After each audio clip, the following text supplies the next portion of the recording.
नमस्कार दोस्तों, welcome back. दोस्तों, मी लॉर्ड्स वैसे तो मी लॉर्ड्स नहीं है, ये मियाँ लॉर्ड्स हैं, क्योंकि मियाँओं के लिए ही ये सारे फैसले देते हैं पैसे लेकर। अभी इन्होंने योगी जी के साथ पंगा ले लिया। पंगा भी क्या लिया है, जो है सींग अड़ाए हुए हैं योगी जी के साथ। योगी जी ने कांवड़िया की जो यात्रा होती है उसमें बोल दिया कि मोमिन को अपनी दुकान पे लिखना पड़ेगा कि एक्चुअल मालिक कौन है। हिंदुओं के लिए और मुसलमानों के लिए बराबरी था, इसमें हिंदू मुसलमान वाली कोई बात थी ही नहीं। भाई मुझे समझ नहीं आता कि अपने दुकान के ऊपर अपना नाम लिखने में इनको इतनी दिक्कत क्यों है। मुझे मालूम है कि जो मुसलमान हैं इनको बड़ा शर्म आती है बताने के लिए कि ये मुसलमान है, तभी ये शर्म के मारे सारी उम्र बुर्के में ही रहते हैं, मुंह छुपाकर ये फिरते हैं पूरी दुनिया में। मुझे समझ आती है मुझे कि शर्म की बात तो है ही है, मुसलमान होना कोई गर्व की बात तो है नहीं, इसलिए ये मुंह छुपा के फिरते हैं।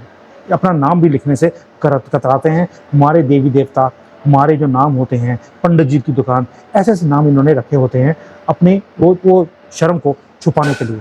मुझे समझ आती है, लेकिन जब सुप्रीम कोर्ट ने बोल दिया कि जी नाम लिखने की ज़रूरत नहीं है, क्या जो ये सुप्रीम कोर्ट के जज हैं ये अपने कमरे के बाहर अपना नाम नहीं रखते? क्या जो केंद्र के सरकार के मंत्री हैं, एमएलए एमपी हैं, वो तो अपनी गाड़ी के ऊपर लिखते हैं एमएलए एमपी। भाई पुलिस वाला है उसकी वर्दी के ऊपर नाम लिखा होता है, आर्मी वाला है उसकी वर्दी के ऊपर नाम लिखा होता है, वकील है उनके चैम्बर के बाहर उनका नाम लिखा होता है, आईएएस हैं, डीसी हैं, ये जो लोग हैं ये अपने नाम लिखते हैं। डॉक्टर तक अपना नाम लिखता है अपने कमरे के बाहर। जो सीए होते हैं वो बड़े गर्व से लिखते हैं अपना नाम अपने दुकान के बाहर।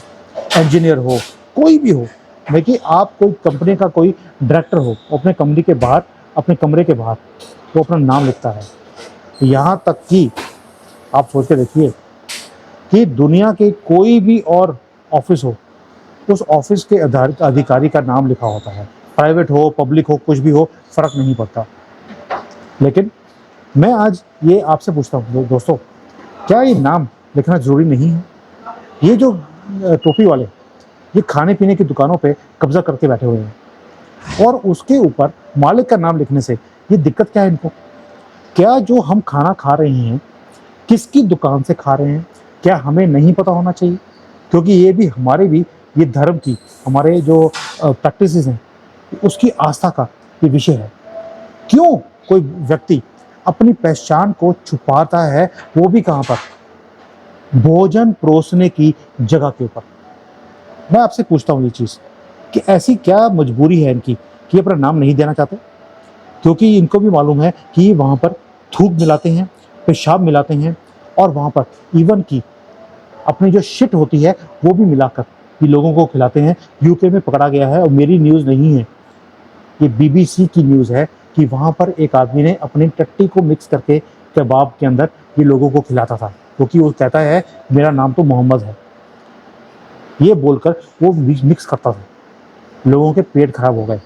यहाँ पर तो थूका पेशाब की बातें रोज़ निकलती हैं, और इसीलिए जो हमारे भोजन की जगह है वहाँ पर ये कब्जा करके बैठे हैं और उसके बाद ये अपना नाम भी बताना नहीं चाहते।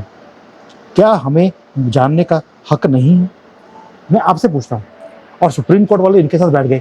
मैंने वीडियो बनाया था इसके ऊपर कि सुप्रीम कोर्ट वाले कभी भी हिंदुओं की दुकान पे नहीं जाते क्योंकि स्वाद ही नहीं आता इनको।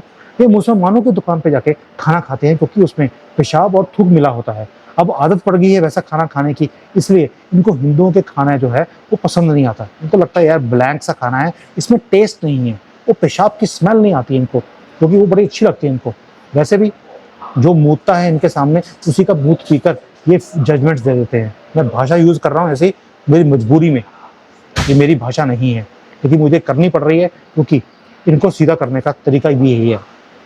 दोस्तों एक चीज़ और है कि जो ये मुसलमान की दुकान होगी वहाँ पर आहिस्ता आहिस्ता इन्होंने क्यूआर कोड भी बैन कर दिया कि अब हम पेटीएम और ये जो गूगल पे होता है ये नहीं लेंगे, क्योंकि जैसे ही आप स्कैन करते हैं वहाँ पर मालिक का नाम आ जाता है। और जैसे ही आप देखते हैं कि टोपी वाला है, कई लोग वहाँ से छोड़कर कि भैया ये सामान ठीक नहीं चाहिए, वो निकल जाते हैं। इसलिए इन्होंने वहाँ पर क्या किया है, क्यूआर कोड लगाना बंद कर दिया कि अभी मशीन खराब है। मुझे एक चीज़ समझ नहीं आती कि इनको एक एक करके जैसे जैसे इनको टाइट करते जा रहे हैं इनकी चीखें निकलती जा रही हैं और अपोजिशन वाले और सुप्रीम कोर्ट वाले, ये बिके हुए जजेस हमारे, वो इन्हीं के साथ खड़े हैं। तो दोस्तों अब हल क्या है? प्रॉब्लम तो हमें पता लग गई कि प्रॉब्लम है, और हल इसका एक ही है कि जो आपकी दुकानें हैं जो, उसके बाहर एक तो आप लिखना शुरू कर दो, यहाँ थूक और पेशाब का खाना नहीं मिलता है। इसी से लोगों को समझ आ जाएगा कि ये इंसानों की जगह है, जानवरों की जगह नहीं है। पहली बात तो ये। प्लस आप टिक्के लगाइए, मौली बांधिए, वो तो ये भी बांध लेंगे, वो तो कसाब ने भी बांधी हुई थी, तो इतना फर्क नहीं है, लेकिन टिक्का नहीं लगाएगा वो कभी भी। वो टिक्का लगाइए आप, और रुद्राक्ष बना लिए। जो पहचाने हैं हमारी, हमारे जो कपड़े हैं, जब तक आप वो नहीं डालेंगे तब तक हमारे लोगों को पता नहीं लगेगा कि ये हमारी दुकानें हैं कि जानवरों की दुकानें हैं। पहली बात तो ये। दूसरा, ये जो गंगा जमुना तहजीब वाले लोग हैं, ये भाईचारा बोलने वाले, यही लोग हैं जो अपनी पहचान को छुपाते हैं। मैंने पहले बताया, पहचान छुपाने का रीज़न एक ही है, शर्म आती है इनको अपने आप को मुसलमान बोलते हुए। इस शर्म का फ़ायदा उठाइए। आपको गर्व है हिंदू होने में, अपने नाम अपने दुकान के बाहर आप डिस्प्ले कीजिए।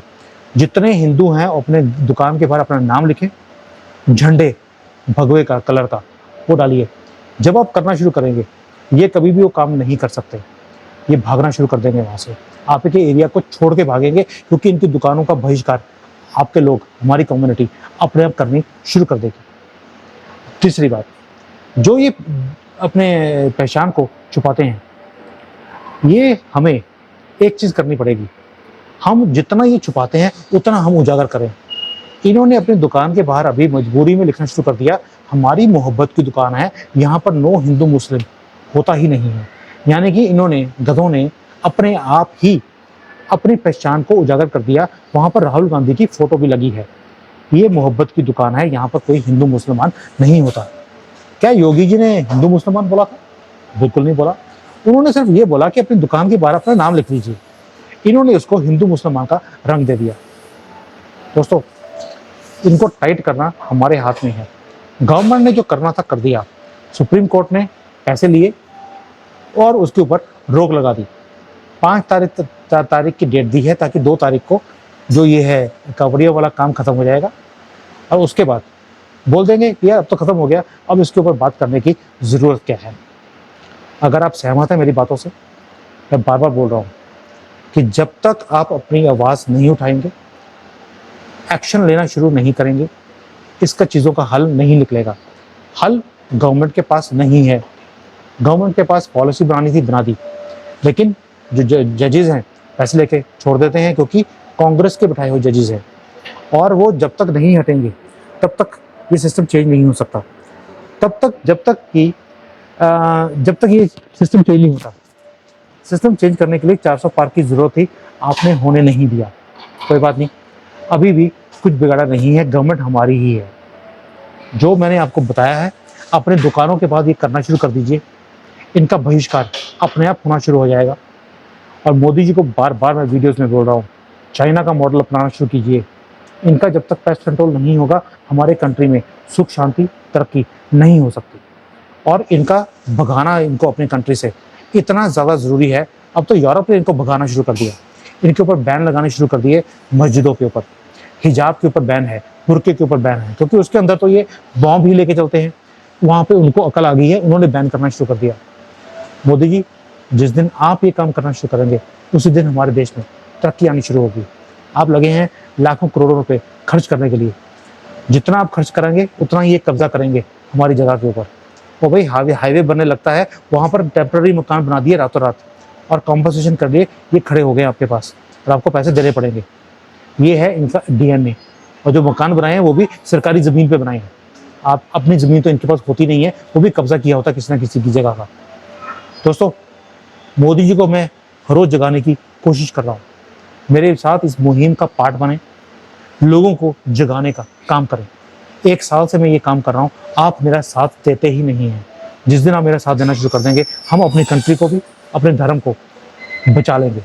वरना वही होगा जो कश्मीर में, केरला में, वेस्ट बंगाल में, असम में, नॉर्थ ईस्ट में, अभी हिमाचल में, कर्नाटका में होना शुरू हो गया, महाराष्ट्र में हो रहा है, तेलंगाना में हो गया है, हैदराबाद के हाथ से निकल गया है। आप सोच के देखिए, कहाँ तक हम सहन करेंगे। और हमारी आंखों के सामने ये काम हो रहा है सिर्फ इसलिए कि कोई बोलता ही नहीं है, और जो बोलता है उसको बोलते हैं यार इससे फ़र्क क्या पड़ेगा। फ़र्क ये पड़ेगा कि शायद कोई जागेगा। किसी ने बोला था तो मैं जागा हूँ, मेरे बोलने से हो सकता है कोई और जागेगा। आप भी बोलना शुरू कीजिए और एक्शन लेना शुरू कीजिए। Thank you. जय हिंद, वंदे मातरम और जय Shri Ram. Hi there. If you liked the video, please don't forget to smash the like button, subscribe to our channel, and activate the bell icon so that you receive all notifications whenever we upload a new video. Thanks for watching.